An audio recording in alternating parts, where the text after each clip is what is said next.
What if Sukuna, the king of curses, fought against Alucard, the immortal monster from Hellsing? This matchup is one of the most debated crossovers in anime history because both characters sit at the peak of their universes.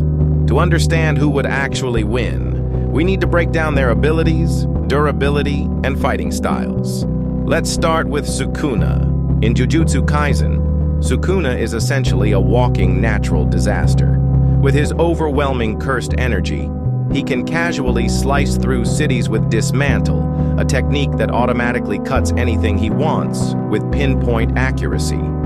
His domain expansion, Malevolent Shrine, allows him to create a massive area of effect where every living thing inside is targeted by his attacks non-stop. Sukuna also demonstrated terrifying adaptability, like when he learned to counter Mahoraga, one of the strongest Shikigami in existence. And when he took Megumi's body, he gained access to the 10 Shadows technique, which made him even more broken. But Sukuna's biggest advantage is his ruthlessness and fighting IQ. He doesn't just brute force his opponents, he studies them, manipulates the battlefield, and makes sure there's no way to escape.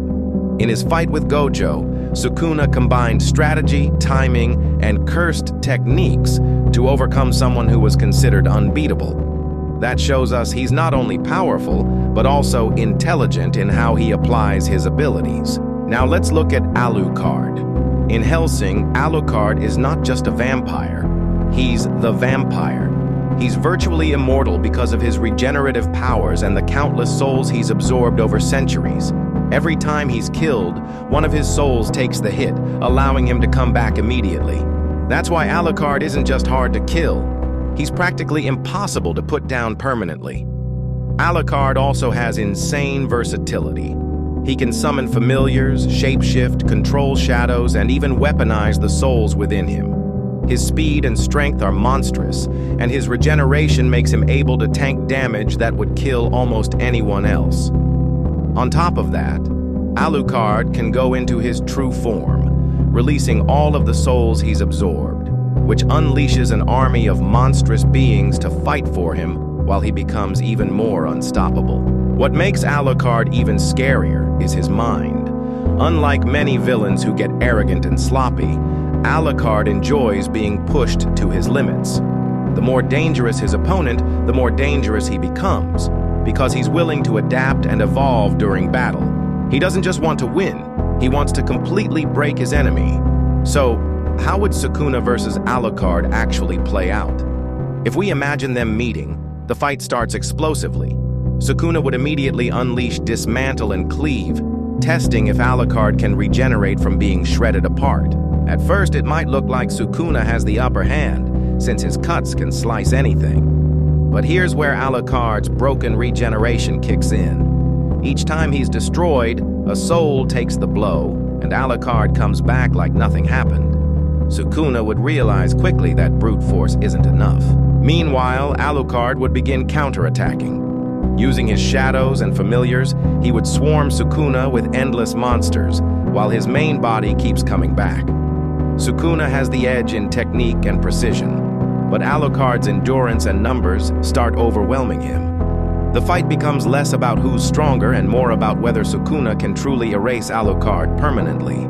So who wins? This is where things get tricky.